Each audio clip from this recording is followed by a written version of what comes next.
The lawmen of the West say no man is worth dying for.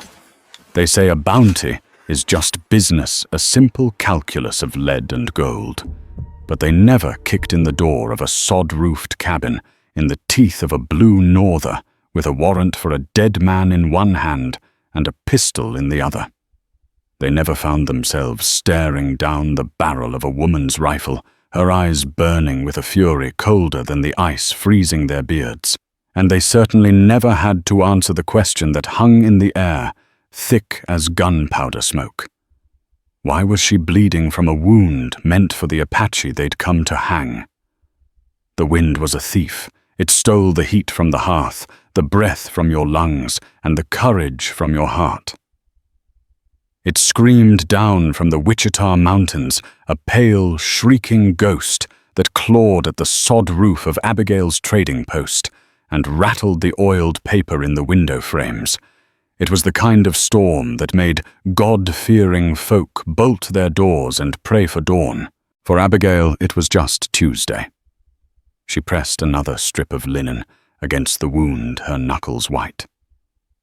The man on her cot, the reason for her dwindling supply of clean cloth and whiskey, didn't so much as flinch. His name was Taza, and he was Apache. In this part of the territory, that was reason enough for most folks to see him dead. The raw, puckered gash high on his shoulder, however, suggested someone had already made the attempt. The bullet had gone clean through a small mercy in a world that offered few. "Hold still," she murmured, her voice a low counterpoint to the gale outside. Taza's dark eyes flickered open. They were deep-set, framed by a face that seemed carved from the same red rock as the canyons he called home. Pain had drawn the lines of that face taut, but there was no fear in them, only a weary sort of resolve. "They will follow the blood," he said, his voice a dry rasp, like stones scraping together. "Let them," Abigail replied, pulling the bandage tight. "The storm will cover the trail. It's the two-legged wolves you need to worry about." She knew of whom she spoke. She'd seen them earlier that day, silhouetted against the bruised horizon just before the sky tore open. 3 riders moving with the unhurried purpose of men who are paid to be patient and to kill. Bounty men. She'd herded her milk cow into the small lean-to, double-checked the bar on her door, and laid her sharps rifle across the mantelpiece. The rifle was a 50-90, a buffalo gun, capable of stopping a charging bull or a determined man at 500 yards. It was a comforting weight, a solid piece of steel and walnut in a world of shifting allegiances. Abigail was no stranger to the harsh arithmetic of survival. Widowed 5 years past when a fever had claimed her husband, she had clung to this remote outpost on the edge of the Comanche reservation with a tenacity that bordered on madness. She traded flour, coffee, and ammunition to the few ranchers, trappers, and soldiers who passed through, and, when their trust was earned, to the Comanche and Kiowa. She spoke a smattering of their languages enough to barter and to understand their warnings. It was a warning from an old Comanche friend, Buffalo Horns, that had sent Taza to her door 2 nights ago, half dead, and leaving a trail a blind man could follow. "The white man who pays for scalps has put my name on his list," Taza had told her, collapsing against the doorframe. "He says I burned the Bar K ranch." Abigail knew the Bar K. It belonged to a cattle baron named Marcus Thorne, a man with a reputation as hard and unyielding as the land he claimed. Thorne's wife and 2 children had perished in the fire a month back.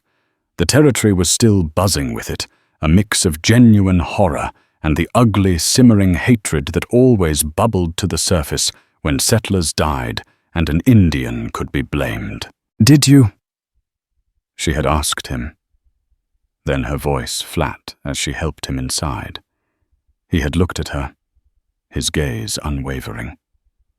The fire was already eating the house when I arrived. I pulled the ranch hand from the barn. The one they call Shorty. He saw the men who did it. They were not Ender, he said, using the Apache's own name for their people. They were white men. Now as the storm raged, that conversation felt a lifetime ago. The immediate threat wasn't a cattle baron's vengeance. It was the 3 men who would be coming for the bounty. Men who wouldn't care for testimony from a ranch hand, especially if it contradicted the story their paymaster wanted told. A sudden violent gust of wind slammed against the trading post, making the entire structure groan. The lantern on the table flickered, casting long, dancing shadows that turned the familiar shapes of stacked crates and hanging pelts into monstrous things. Taza's hand, scarred and strong, moved instinctively towards the hunting knife, sheathed at his belt. Easy Abigail soothed, placing a hand on his good shoulder. This old place has weathered worse. She straightened up and moved to the hearth, adding another log to the fire. The flames leaped, painting her face in hues of orange and red. She was a woman planed down by hardship. Her auburn hair was pulled back in a severe bun, with stray wisps clinging to a brow that was often furrowed with worry. But her eyes, a startling green, held a steady, calculating light. They missed nothing. She had met Taza a year before. Her young son Jacob had wandered from the post while she was unloading a wagon. A sudden dust storm had blinded her, and panic, cold and sharp, had seized her heart. She'd searched for hours, her calls swallowed by the wind. It was Taza who had found him huddled in the lee of a rocky outcrop, shielded from the worst of the storm by the Apache's own body. Taza had carried the boy home and accepted only a canteen of water and a slab of dried beef for his trouble. He hadn't asked for payment, hadn't lingered. He had simply met her gaze, a silent acknowledgement passing between them. 2 souls who understood the unforgiving nature of the land and the preciousness of what little they had. After that, he would stop by the post from time to time, trading silver buttons for flour, or simply sharing a quiet moment of coffee by the fire, their silences more comfortable than the chatter she endured from most of her customers. A debt was a debt. It was a currency more real than gold in this part of the world, and Abigail always paid her debts. The sharp, insistent crack of a branch breaking outside, too clean a sound to be the work of the wind alone, sliced through the howl of the storm. Abigail froze. Her eyes met Taza's across the small room. He was already pushing himself up his face, a mask of grim resolve. "Stay down," she commanded in a harsh whisper. She snatched the sharps from the mantel, its familiar weight a cold comfort in her hands. She moved to the window, peering through a small, carefully made slit in the oiled paper. For a moment she saw nothing but a maelstrom of snow and sleet. Then a shape coalesced from the gloom. A horse head bowed against the wind, and a rider hunched low in a heavy greatcoat. Another followed, and then a third. They were leading their mounts towards the relative shelter of the lean-to. Their movements methodical, unhurried, professional. One of them, a man of immense size, wrapped in a buffalo coat, dismounted and strode towards the door. He didn't bother to knock. His boot kicked the thick plank door with a deafening boom that vibrated through the floorboards. Occupant of this establishment, a voice roared, somehow cutting through the storm's fury. "We are agents of the territorial authority seeking a fugitive from justice. Open this door, in the name of the law." Abigail's knuckles were white on the stock of the rifle. The law. She'd seen what the law looked like out here. It looked like the man with the biggest gun and the coldest heart. She glanced back at Taza. He had managed to get to his feet and was standing in the shadows near the hearth, his knife in his hand. He was in no condition to fight 3 armed men. "There's no fugitive here," she yelled back, her voice tight. "Just a woman trying to ride out the storm. Go seek shelter elsewhere." A coarse laugh answered her thin and cruel on the wind. "We know he's in there, ma'am. We tracked him this far. The blood don't lie. Now you can open this door, or we can open it for you. We get paid either way. The choice you have to make is whether you plan on living to see the morning." The man in the buffalo coat was Silas Kane. She didn't know his name then, but she knew his type. He was the alpha, the one who gave the orders.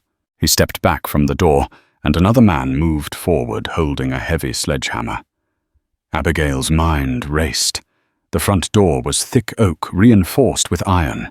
It would hold for a minute, maybe 2. The single window was a death trap. The back of the post was built against a low rise of earth, offering no escape. They were boxed in. "Taza," she said, not taking her eye from the slit in the window paper. "The root cellar, under the rug." He looked at the heavy bearskin rug in the center of the room, then back at her. A flicker of something protest, perhaps, crossed his face. "There is no time," she hissed. "Get in. And do not make a sound, no matter what you hear. Do you understand?" He understood the gravity in her tone. He was a warrior, and he knew a tactical retreat when he saw one. Wounded, he would be a liability in a close-quarters fight, his presence endangering them both. Hidden, he had a chance. He moved quickly, his moccasined feet silent on the floorboards. He pulled back the heavy rug, revealing a square trap door with an iron ring. He lifted it, the muscles in his good arm cording, and slipped into the darkness below without a sound. He didn't have to be told to pull the door down after him. Abigail kicked the heavy rug back into place, just as the first thunderous blow of the sledgehammer struck the front door. Boom! The entire cabin shook. Dust and dried herbs fell from the rafters. Boom! Splinters of wood flew inward from the doorframe. Abigail backed away from the window, her heart hammering against her ribs. She cocked the sharps. The sound was deafeningly loud in the small space. It was a sound of finality, a line being drawn. "Last chance," Lady Kane's voice bellowed from outside. Abigail raised the rifle to her shoulder, the cold metal of the butt plate digging into her flesh. She aimed it squarely at the center of the door. She wasn't aiming for the man outside. She was aiming to make a point. Boom! The sledgehammer struck again, and this time a crack appeared jagged and ugly down the center of the door. She thought of Jacob safe with her sister, in a town 100 miles away. She thought of her husband buried on the hill behind the post. She thought of Taza, the quiet Apache who had saved her boy, now hiding in the dirt beneath her feet. She had made her choice the moment she'd let him in. A debt was a debt. The door splintered, then burst inward with a scream of tortured wood and shearing iron. Framed against the swirling grey chaos of the storm stood the 3 men. The big one in the buffalo coat, Silas Kane, held a Colt revolver. The man with the sledgehammer stood behind him, and to his side was a younger man, his face pale and half frozen, a Remington rifle clutched in his hands. Kane's eyes, small and dark like a boar's, swept the room. They took in the single cot with the blood-stained linen, the overturned chair, the dying fire. And they settled on her. "Where is he, Kane?" demanded, his voice dropping to a low, menacing rumble. He took a step into the room, the snow and wind swirling in around him. Abigail held the sharps steady, the barrel unwavering. "Get out of my house." Kane smiled, a humorless stretching of his lips that did not reach his eyes. "We're not leaving without the Apache." The price on his head is $500 paid for by Mr. Marcus Thorne himself. Now I'll ask you one last time. Where is? Abigail's finger tightened on the trigger. The room was small, too small for a buffalo gun. But that was the point. The destruction would be absolute. It was a promise. But before she could make good on that promise, before the hammer could fall and unleash the thunder she held in her hands, the younger man, the one with the pale face, took a nervous step forward. "Silas, maybe we should just—" "Shut up!" Cale Kane snapped without looking at him. His gaze was locked on Abigail. He raised his Colt. "A woman's life ain't worth $500, but I'll spend it if I have to. The Apache is wanted for murder and arson." "He's innocent," Abigail said, her voice shaking with a cold rage. "The man he saved from the fire can prove it." Kane laughed, a short barking sound. "Shorty. That drunkard Thorne had him run out of the territory a week ago. Convenient. Now for the last time." Suddenly, a floorboard creaked behind him. It was the faintest sound, almost lost in the howl of the wind, but in the taut silence of the cabin, it was like a gunshot. Kane spun around, his instincts sharp. The other two whirled, bringing their weapons to bear. Their eyes fell on the bearskin rug, on the slight, almost imperceptible rise in its center, where the edge of the trap-door beneath was not quite flush. A terrible knowing grin spread across Silas Kane's face. "Well, well, well. What do we have here?" A little prairie dog in his hole. He strode over to the rug and kicked it aside, revealing the trapdoor. He gestured with his pistol to the younger man, Cale. "Open it." Cale hesitated, his eyes wide. He looked from Kane's unforgiving face to Abigail's. Now Kane roared. Cale swallowed hard and knelt his rifle, clattering against the floor. He reached for the iron ring. Abigail saw the moment unfold, as if time itself had slowed to a crawl. She saw the flick of Kane's eyes towards the opening door, the shift of his weight, the subtle angling of his pistol ready to fire down into the darkness. She knew Taza would not be taken alive. He would come out fighting wounded as he was, and they would cut him down in an instant. There was no time to think, only to act. She swung the long barrel of the sharps away from Kane and towards the other bounty hunter, the one with the sledgehammer. It was a desperate, instinctive choice. But in that split second, Silas Kane, his attention momentarily diverted by the opening cellar, made his move. He didn't turn his gun on the man in the cellar. He turned it on her.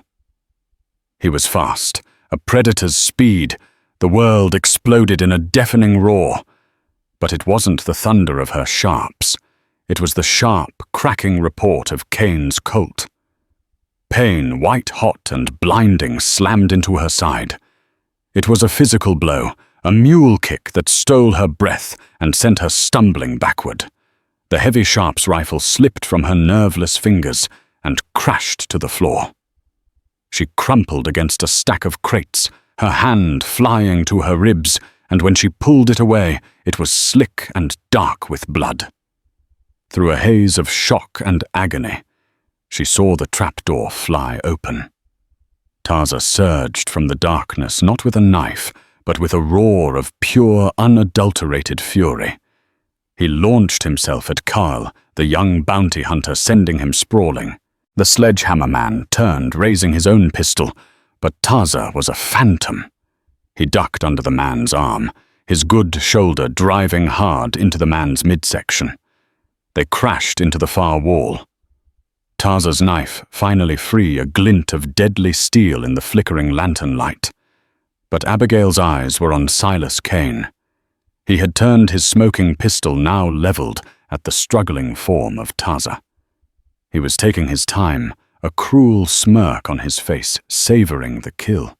He never fired the shot, because from the floor where she lay bleeding and broken, Abigail had reached for the one weapon they had all overlooked. Her husband had been a man of particular tastes, a veteran of the war who trusted in firepower. Tucked into the waistband of her skirt, cold against her skin, was his prized possession, a Lamat revolver, a 9-shot pistol with a secret, a secondary 16-gauge shotgun barrel. Her hand closed around the checkered grip. With a gasp of pain that tore at her throat, she raised the heavy gun. She didn't have the strength to aim properly to line up the sights. She just pointed it at the center of the big man in the buffalo coat, and she pulled the second trigger. The Lamat didn't crack. It bellowed. The recoil was brutal, slamming her back against the crates. The room filled with a deafening roar and a cloud of acrid black powder smoke. A spray of buckshot, wet and unforgiving at such a close range, tore through the air. Silas Kane took the blast full in the chest. The impact lifted him off his feet and threw him backward like a child's doll. He crashed through the shattered remains of the cabin door and landed in the snow outside his buffalo coat, suddenly dark and wet with more than just melting sleet. The world went silent save for the shriek of the wind and the ragged, agonized gasps of the men left inside. Abigail lay against the crates, the heavy Lamat still clutched in her hand. The lantern light seemed to dim the edges of her vision, turning dark and fuzzy. Her side was a universe of fire. She looked down and saw the crimson stain on her dress, spreading a fatal bloom. Through the haze, she saw Taza standing over the last bounty hunter, his knife at the man's throat. He turned his eyes wide with shock and horror as he saw her. He rushed to her side, his own wound forgotten. "Abigail," he breathed, his voice filled with a sound that had nothing to do with his own injury. She looked up at him, a faint, wry smile touching her lips. The world was tilting, spinning away from her. "A debt," she whispered the words catching in her throat, "is a debt." Her eyes fluttered closed, and the last thing she heard was the howl of the storm and the desperate, anguished cry of the man whose life she had just saved. The bounty hunters had come for him in the storm, but she had already taken a bullet for that Apache. And now, as darkness claimed her, she had given so much more. The silence that followed the Lamat's roar was a heavy, suffocating blanket, punctuated only by the ragged breathing of the two conscious men and the ceaseless keening of the wind outside. Taza knelt beside Abigail, his hands hovering over her, a terrible helplessness in his eyes. The spreading stain on her dress was a stark, damning testament to his freedom. Cale, the young bounty hunter, scrambled backward on all fours, his face a mask of pure terror. He stared at the still hulking form of Silas Kane, half in and half out of the doorway, then at the second man, who was clutching a gut-shot wound and groaning on the floor. Taza's knife lying inches from his hand. Finally, his wide, panicked eyes landed on Taza, who was now gently, desperately touching Abigail's shoulder. "Don't kill me," Carl whimpered, his voice cracking. "Please. I never wanted this." Taza didn't even look at him. His entire world had narrowed to the pale, still face of the woman on the floor. "Abigail," he said, his voice low and urgent. "Stay with me. Do Shada. Don't go." Her eyelids flickered. "Jacob." She breathed the name, a ghost of a sound. The name galvanized Taza into action. He ripped a strip of cloth from a nearby bolt of calico, his movements swift and sure. He had tended to wounds of war, to the aftermath of skirmishes with rival tribes, and the brutal incursions of the cavalry. He pressed the makeshift bandage against her side, applying firm pressure. Abigail gasped, her body arching in a spasm of agony. "You have to hold on," Taza commanded, his voice imbued with an authority that Cale had never heard from an Indian. It wasn't the broken English of a reservation dweller. It was the clear, sharp command of a leader. "For your son." Outside, the storm seemed to take a breath, the wind momentarily slackening its assault. In this relative quiet, the groans of the gut-shot man grew louder, more insistent. "He needs a doctor," Cale stammered, pointing a trembling finger. She needs a doctor." Taza's head snapped up, his dark eyes finally locking onto Cale. They were filled with a cold, hard fire that made the young man flinch. "There is no doctor for 100 miles. There is only the storm, and what is in this room." He glanced at the dying man. "And he is beyond any help but God's." As if to punctuate his words, the man on the floor gave a final shuddering sigh and went still. Kyler choked back a sob, scrambling further away, until his back hit the far wall. He was just a boy, Taza realized. A boy playing a man's deadly game who had followed a monster like Silas Kane for a few dollars and a taste of adventure. Now the game was real, and the taste was of blood and fear. Taza turned his attention back to Abigail. The bleeding was heavy, too heavy. The bullet had gone deep. He knew with a sinking certainty that without proper care, she would not see the morning. He had to stop the bleeding, but he couldn't do it alone. Taza said, his voice sharp, pointing at Cale. "Boy." Cale flinched. "My name's Cale." "Cale." Taza repeated, testing the name. "Your friends are dead. You are alive. Whether you remain so depends on what you do next. I need your help." Cale stared, dumbfounded. "Help you? Help her," Taza corrected, his gaze dropping back to Abigail. "She took a bullet meant for one of your own. Now you will help me save her." There was a long moment of silence. Cale looked at the dead men at the Apache and at the bleeding woman whose life hung in the balance. He had ridden with Kane for 2 months, drawn in by the man's swagger and the promise of easy money.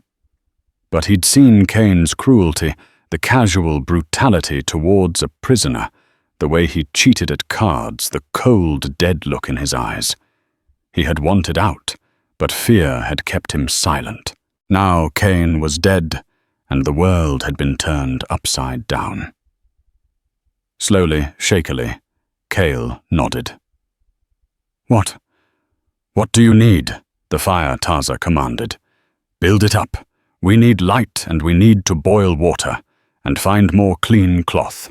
All of it." Cale, grateful for a task, scrambled to the hearth and began feeding logs into the embers. The flames surged back to life, pushing back the shadows. Taza, meanwhile, worked with a surgeon's focus.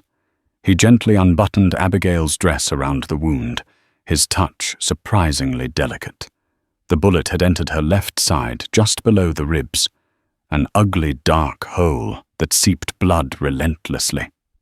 "There is a box," Taza said, his voice strained. "Under the cot, a wooden box with a cross painted on it." Cale found it a crude medical kit. Inside was more linen, a bottle of carbolic acid surgical probes and suture needles. It was Abigail's emergency supply, a necessity for a life lived in isolation. Taza took the bottle of carbolic acid, uncorked it with his teeth, and poured a small amount onto a strip of cloth. "Hold her," he told Kyle. "Hold her down." This will be pain." Cale knelt on the other side of Abigail, his young face pale in the firelight. He placed his hands gently on her shoulders. Her skin was clammy, her breathing shallow. She moaned softly, her eyes still closed. As Taza cleaned the wound, Abigail's body convulsed. A raw cry of agony was torn from her lips, a sound that seemed to pierce the very soul of the cabin. Cale flinched, but held firm, whispering incoherent words of comfort. Taza worked on his face a stoic mask, but a muscle feathered in his jaw. This was his fault. She was enduring this torment because of him. The debt he owed her was growing with every pained breath she took. The bullet, he realized, was still inside her. He took up one of the probes. "More light," he grunted. Cale grabbed the lantern from the table and held it close, its yellow glow illuminating the grim tableau. Taza took a deep breath and began to probe the wound. It was a ghastly, intimate violation, a desperate search for the slug of lead that was stealing her life. Time seemed to warp, stretching and compressing. The only sounds were the crackle of the fire, Cale's ragged breathing, and Abigail's tortured moans. It was in this crucible of pain and desperation that the truth began to emerge. Why, Cale asked, his voice barely a whisper. "Why are you protecting him, Mom?" He wasn't even sure if Abigail could hear him. Cain said he burned out the Thorns, killed a woman and her kids. Taza didn't stop his work, but his voice was low and intense. Cain was a liar, and he worked for a liar. "What do you mean?" The fire at the bar Taza said his concentration absolute as he carefully manipulated the probe. "I was tracking a mountain cat that had come down to the lowlands. I saw the glow from miles away. When I got there, the house was an inferno. The barn was also burning. I heard a man shouting from inside. He paused, his hand steady, despite the memory. I pulled him out. The man you call Shorty. His leg was pinned under a fallen beam. He was delirious, but he spoke of what he saw before the beam fell. What did he see?" Cale pressed, leaning closer. He saw Marcus Thorn. Taza said. Cale's eyes widened. Thorn. But it was his family, and it was his land. Taza continued, his voice grim. Shorty said Thorn was there, not with his ranch hands, but with two strangers. He heard them arguing, loudly, about a piece of paper, a map. Shorty hid in the loft when he saw them coming back towards the barn with torches. He said Thorn himself threw the first torch, into the hay. Taza's probe finally touched something hard. Metal on lead. He had found it. That's crazy, Kayla stammered. Why would a man burn his own home? Kill his own family? The Ende have known for generations that the stream that runs through that canyon on Thorn's land glitters with a yellow metal. Thorn's wife she was, from back east. Her father was a wealthy man. The land was in her name, a wedding gift. She loved that canyon. She would never have allowed him to tear it up to bring in the mining crews. With her and the children gone, the land is his alone. The terrible logic of it settled into the room, cold and heavy as a tombstone. Marcus Thorn, a man respected and feared throughout the territory, a man who had whipped up a frenzy of hatred against the Apache, was a monster who had murdered his own family for gold. He had paid Silas Kane, a man whose own brother he had likely partnered with in some dark dealing, to hunt down and kill the one witness who could hint at the truth. And Taza, by being in the wrong place at the wrong time, had become the perfect scapegoat. An Apache. No one would question it. Taza began the delicate, bloody work of extracting the bullet. Abigail screamed again, a thin, reedy sound this time. Her body went limp, and for a terrifying moment, Cale thought she had died.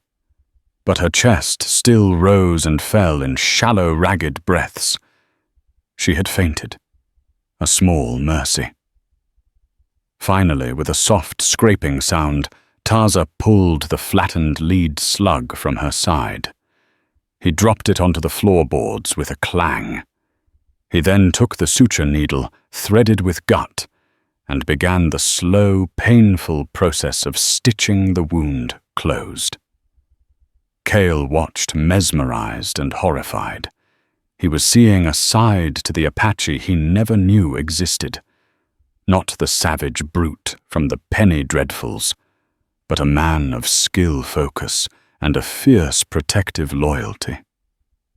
"Why her?" Cale asked quietly, his voice full of a new dawning respect. "Why did you come to her?" Taza didn't look up from his work. A year ago, her son Jacob was lost in a dust storm. "I found him. It was a small thing."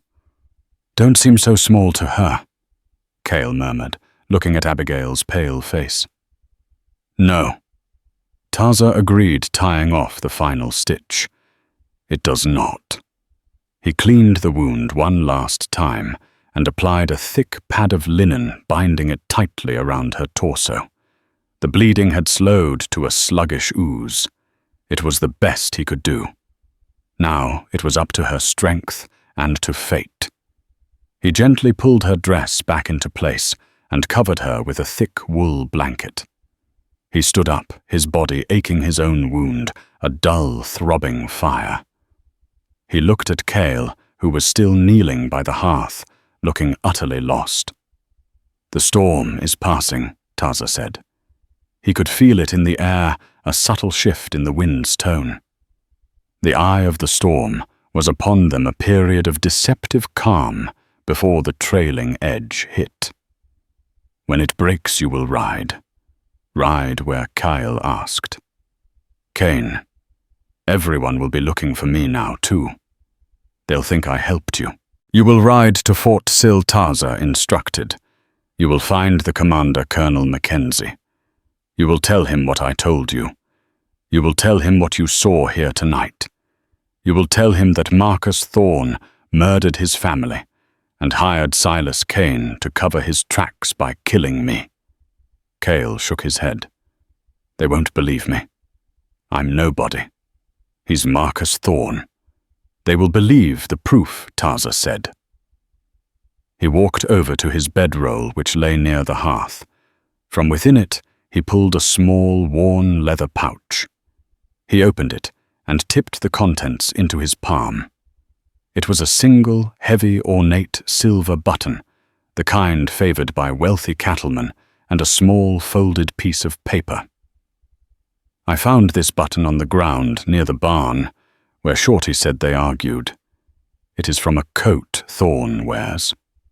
"I have seen it," Taza explained. He carefully unfolded the paper. It was a map crudely drawn, but the landmarks were clear. The Bar K ranch house, the canyon, the stream, and marked along the stream were a series of X's with the words "Silver Load" written in a neat, practiced hand. This was in Shorty's pocket. He must have picked it up after Thorne dropped it. This was real. This was proof. Cale stared at the map, the final piece of the puzzle, clicking into place. Greed. A motive as old as the hills. "Tell Mackenzie," Taza continued, his voice hard as iron, "that Taza, son of Cochise, gives him this information. He will listen. Our paths have crossed before. He knows I do not speak with a forked tongue in matters of life and death." The revelation struck Cale with the force of a physical blow. Taza, son of the legendary Apache war chief Cochise. This wasn't just some random Apache warrior. This was a man of immense standing among his people, a man whose name carried weight even among his enemies. He had stumbled into a conflict far larger and more significant than a simple bounty hunt. A fragile sense of hope began to bloom in Cale's chest, the first he'd felt in months. A chance to do something right, to atone for the path he'd been on. But just as he was about to agree, a new sound cut through the air. It wasn't the wind. It was the frantic, terrified whinny of a horse from the lean-to. Taza was instantly alert. He grabbed his knife and moved to the slit in the window paper, peering out into the swirling snow. The brief lull in the storm was ending. The wind was picking up again, bringing with it a fresh wave of blinding sleet. And something else. Through the grey curtain, Taza saw them. 2 more riders slowly approaching the trading post. They weren't moving like Kane's men. They were fanned out their rifles, held at the ready, using the rocks and sparse trees as cover. These were not bounty hunters. Their movements were too disciplined, too patient. "Who is it?" Kyle whispered, creeping up behind him. Taza didn't answer for a moment. He watched as one of the men dismounted and took cover behind a rocky outcrop, his rifle trained on the cabin. The other man began a slow, careful circle. They were professionals, trackers, and they had followed a trail that even the storm had not been able to erase. Then the man behind the rock shifted, and the firelight from within the cabin glinted off something on his jacket. A small silver star. "Lawman Taza," said his voice grim. Not the hired guns of a corrupt cattle baron, but something potentially more dangerous, official territorial marshals. Men who believed the warrants they carried, who saw the world in the stark, simple terms of black and white, lawful and criminal. They wouldn't knock. They wouldn't shout warnings. They had seen the bodies in the snow and the shattered door. They would assume they were dealing with desperate killers. The calm was over. The second half of the storm was about to hit, and it was bringing the law with it. Taza looked from the marshals outside to the unconscious form of Abigail on the cot. He had managed to save her from the bullet, but he may have only succeeded in trapping her in a deadlier firefight. He had 2 bodies, a terrified boy and an unconscious woman on his hands, and outside the full, unforgiving weight of the law was preparing to crash down upon them. The sight of the silver star glinting dully in the storm light instantly transformed the cabin from a fortress into a tomb. Silas Kane was a predator who hunted for gold. But these men hunted for something more absolute justice, however they defined it. And from their perspective, justice looked like a dead man's noose for the Apache inside. Marshals. Cale breathed the word, dissolving the last of his newfound courage. They'll see Kane and Jed. They'll kill us all before we can say a word. He was right. Taza knew their calculus. They would see the bodies, the shattered door, and the fugitive warrant for an Apache. The story would write itself in their minds, and it would end in a hail of lead. He looked at Abigail, her stillness a silent accusation. A direct fight would be a death sentence for her. Surrender would be a death sentence for him, and the truth about Marcus Thorne would die with them. His mind, honed by a lifetime of impossible situations, raced past the obvious solutions of fight or flight. He needed a third path, a way to rewrite the story the marshals were already telling themselves. His gaze fell upon the heavy Lamat revolver on the floor, the unconventional weapon that had saved him. It sparked an idea of equal audacity. He needed to talk, but not with his voice. He needed to send a message they couldn't ignore. "Bar the door," Taza commanded, his voice low and urgent. As Cale shoved a heavy crate of supplies against the broken planks, Taza knelt beside Abigail. He gently took her cold hand. He remembered the simple gold band she wore on a chain around her neck. Reaching carefully beneath her collar, he retrieved it. Her wedding ring. It was a potent symbol, a piece of a life that had nothing to do with fugitives and bounties. He took the folded map he'd recovered from Shorty. Using a thread pulled from the cuff of his tunic, he tied the small gold ring securely to the corner of the paper. This was no longer just a map to a crime. It was now attached to a woman's life, her home. Marshal Clay Vincent. A voice bellowed from the swirling gloom, sharp and authoritative. "We have a warrant for an Apache known as Taza. Throw out your weapons and come out with your hands held high." Taza ignored the demand. He moved to the rear of the cabin, the wall built against the damp earth, and began digging with his knife at the mortar between two thick sod bricks. Cale watched bewildered as Taza worked silently, scraping away the mud and grass. "What are you doing?" Kyle hissed. "Making another way to speak," Taza replied, not breaking his rhythm. He worked a brick loose, then a second, creating a small, dark opening near the floor on the cabin's rear corner, what he hoped was a blind spot. Cold air and snowflakes immediately filtered in. He crawled back to the hearth and picked up a long steel rifle cleaning rod. From the leather pouch he took Marcus Thorne's ornate silver button and tied it securely to the tip of the rod. He now had two distinct messages for two different men. He turned to Cale, his eyes intense.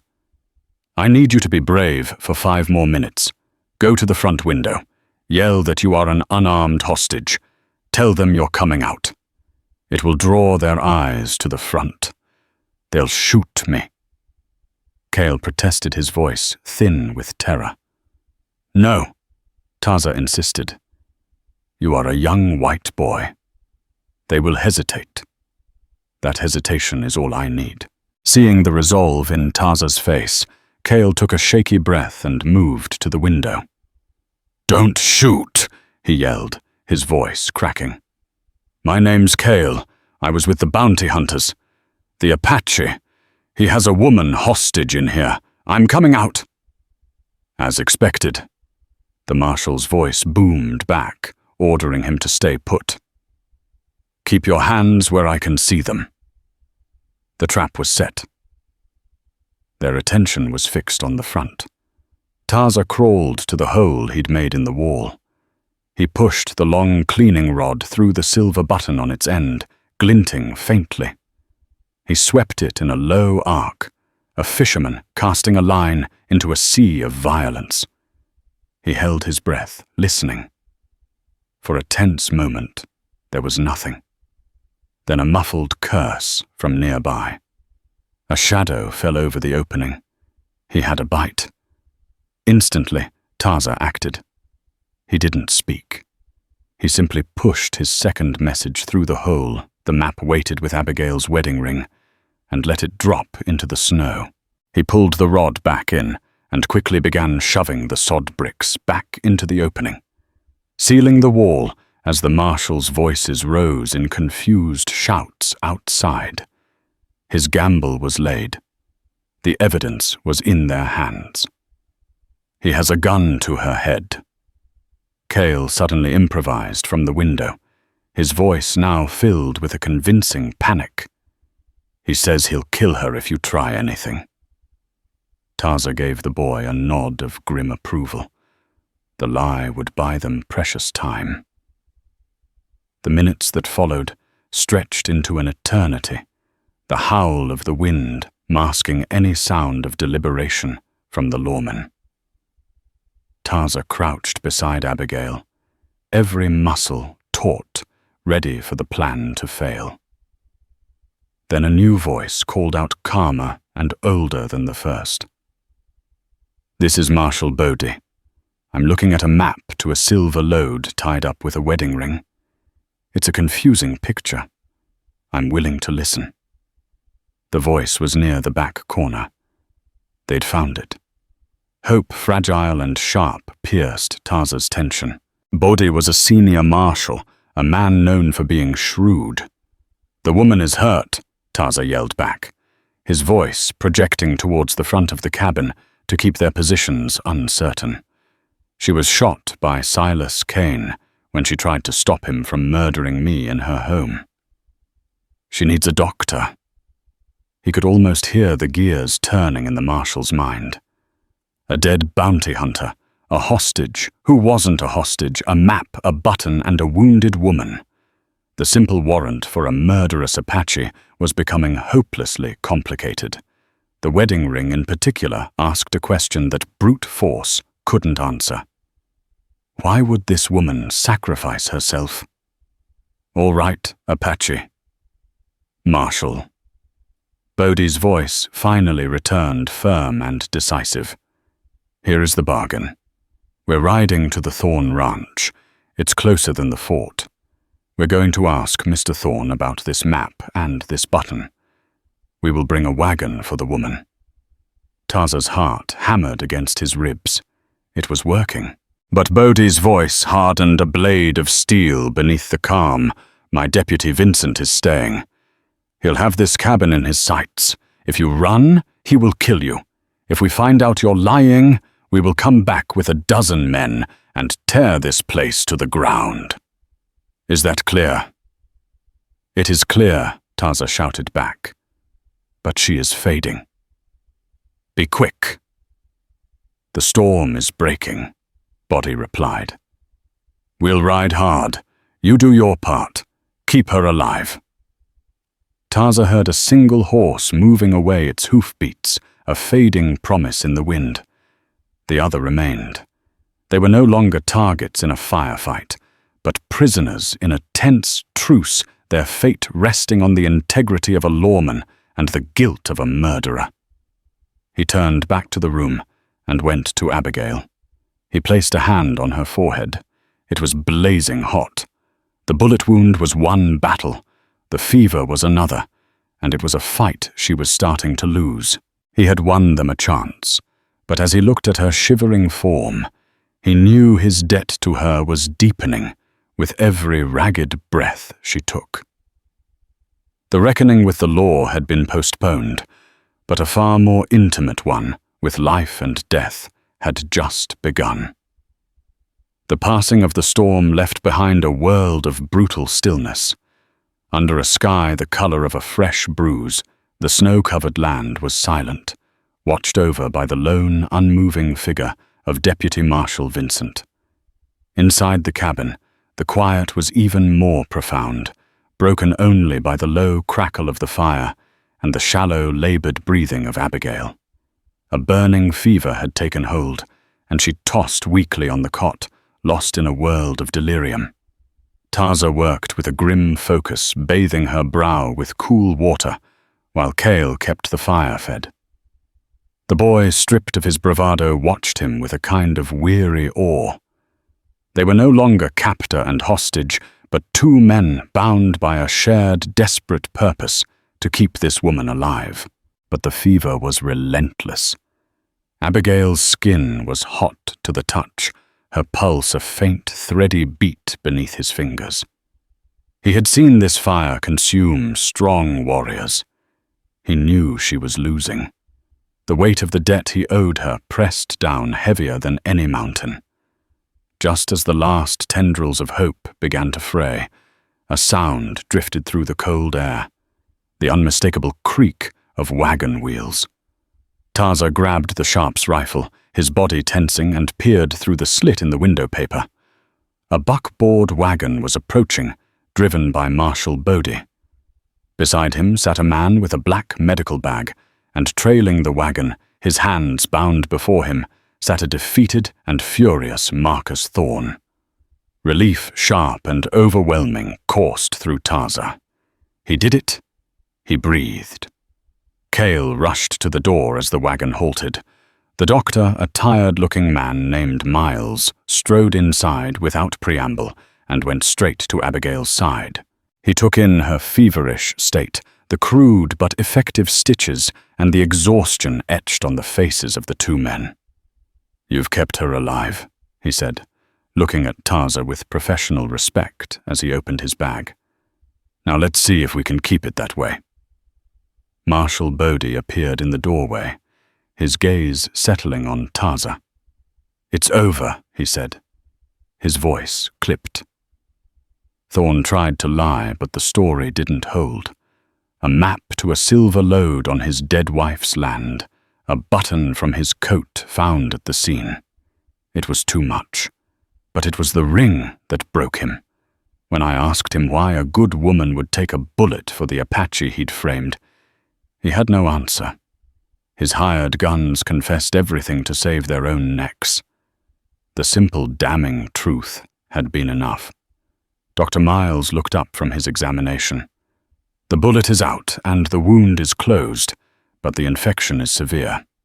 She needs to get to town. Now." They moved quickly, fashioning a stretcher to carry Abigail's fragile form out into the cold morning light.